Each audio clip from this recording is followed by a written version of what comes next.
Hey guys, welcome back to my channel. Today I have for you finally my full review of my honest thoughts on the new NARS Natural Radiant Longwear Foundation. Now this foundation claims to do a lot of things for one foundation. It's full coverage, it's lightweight, it's natural, it's radiant.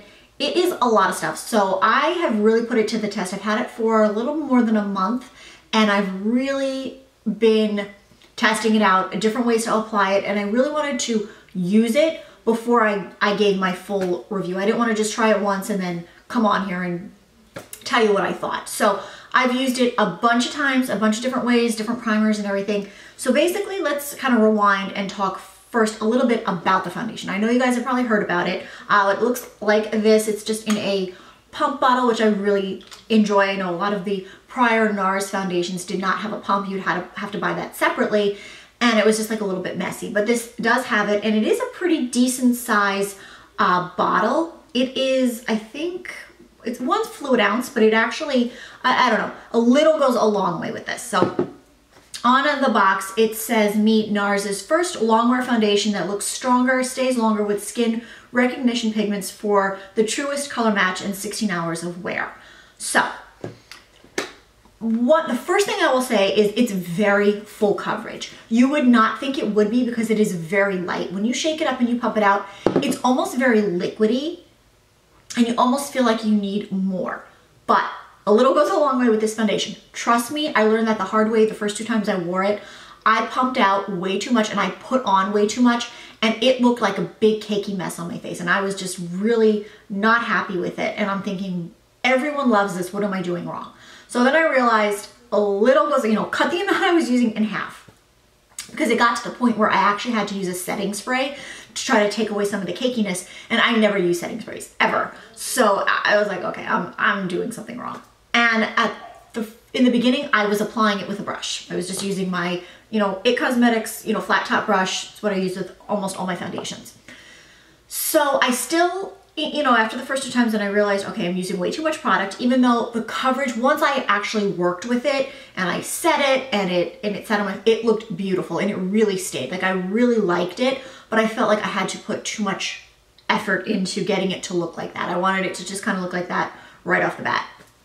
So then after that, I used a lot less product. Like I said, I cut it in half and I realized, okay, I don't need as much and I'm still getting the same full coverage because yes, it would blend, but there was just so much product that my skin couldn't absorb it. So it just kind of sat on top. So use, half of what you think you need. And you can always apply more. And you'll start with a pump and then kind of go from there, or start with half a pump, depending on how much, coverage you're looking for. So usually just start with like a half a pump, to a pump, and then kind of work from there.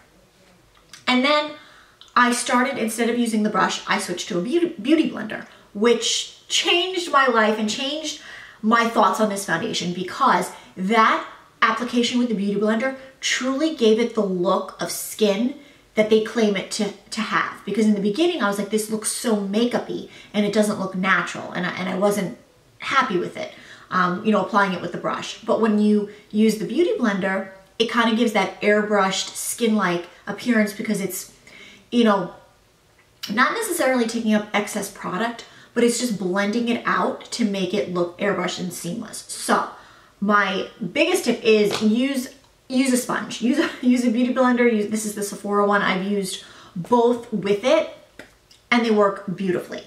So I really feel that the best application for this is going to be with, a beauty sponge. It's going to just give you the look that you're looking for, and it's going to last even longer because it's really going to press it into your skin and really kind of set into your skin. That being said, color-wise, they had a huge range and it was really not hard for me to find my match. I picked medium 2 Santa Fe, which I want to say, I don't think any of my other NARS face products are in this shade, but it was just the best match and it did not oxidize. That's the biggest thing. A lot of foundations, they will immediately start to oxidize. So even if when you swatch it on your hand or you try it on your face, within, I don't know, 5 to 10 minutes, it oxidizes and it turns into the color that it's not. But this really truly stays the honest color that it is. So when I swatched it and I've worn it, I don't, you know, my face still matches my neck and my body. It's not like, you know, I'm like this bright orange pumpkin and like everything else is not matching. So I will say NARS did a very good job in that aspect, that the color is not oxidizing, and it truly kind of almost mimics your skin tone that you have. Like, I know it mentioned that in there, but I really found that as well. It wasn't going to give me the, you know, pumpkin face that some other foundations do.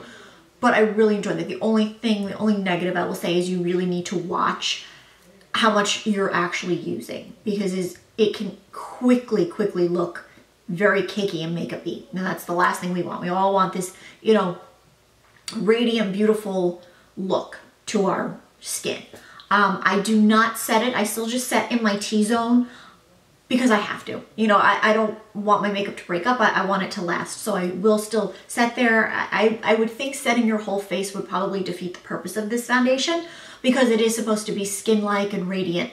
And it's funny how you would think a full coverage foundation could be radiant, but it is. And it's kind of like everything I look for in a foundation, and I really have been enjoying it, and I find I can wear it. I mean, it hasn't been super hot here, so I can't really put it to the test with the heat, but just on a regular day-to-day, you know, I'm out running errands and I'm in and out of the car, and you know, you're outside and in and out of stores. Yes, I found that it stayed put. My skin still looked good from if I put it on in the morning, and then at night when I looked at my skin, it still looked good.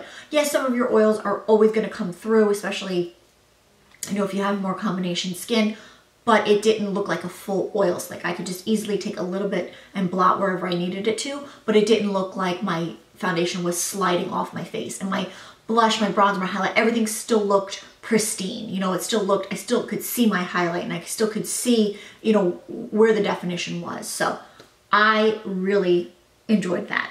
Like I said, if you are super oily, I think it could work for you. I would recommend getting a sample first, and I think it could work if you use the right kind of primer.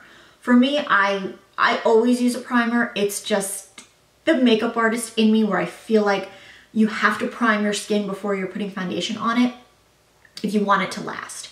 So for me, I've tried different primers. I mean, I have so many different primers. A few of them I really love, but I've been using just that Smashbox one, the color correcting, and I really like it. And I find that this really works well with that, but I think with any primer, it'll work. So if, back to my original thought, if you have really oily skin, this could work for you if you use a mattifying primer. Because if you really want to, you know, take away that extra oiliness and then put this on top, I really think it could work. And then you just apply it with the Beauty Blender.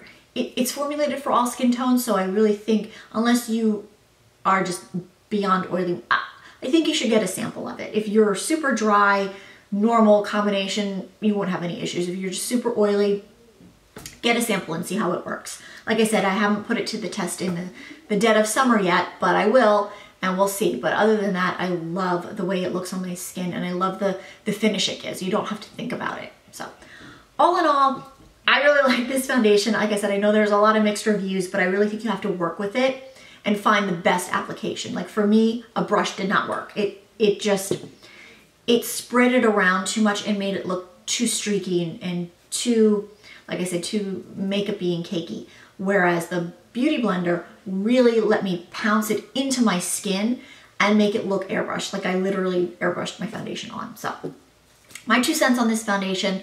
I know I'm not going to demo it or anything, but maybe I will use it like in a get ready with me soon. But I just wanted to give you my thoughts on it, because I just want to give you my honest thoughts on it. I mean, I purchased this with my own money at Sephora. It wasn't sent to me or anything. So I really wanted to, have used it as well. Used it for a good month and a half before I gave my review on it. Because like I said, you can't just use this once and get your opinion on it. You need to use it a couple times like I did. So all in all, I really do like it. I would recommend getting a sample of it first. I know a lot of people have gotten the new Bobbi Brown Skin Foundation and they've kind of compared the two. I haven't tried that yet, but I mean, I guess you could do one or the other, but for what this is, I really enjoy it. I do want to try the new Marc Jacobs one, and maybe I will do like put it to the test with this. But all in all, I recommend this. I would always tell people, get a sample of it, if you're looking to try it. and you're not sure how it's gonna work, get a sample of it. But for me, I give it 2 thumbs up. I really enjoy it. You just have to find the right application. So that is that. I hope you enjoyed this video. If you did, please give this video a thumbs up. If you have tried this foundation, let me know down below how you're liking it, how your best application method is. And if you haven't already, please make sure you are subscribed, and then hit the little bell next to my name to make sure you are notified of my videos, because there are a lot of times that YouTube will not put our videos in your feed. So just get notified whenever I put up a new video so you don't miss it. And thank you so much for watching. I love you all, and I'll see you in my next video. Bye guys.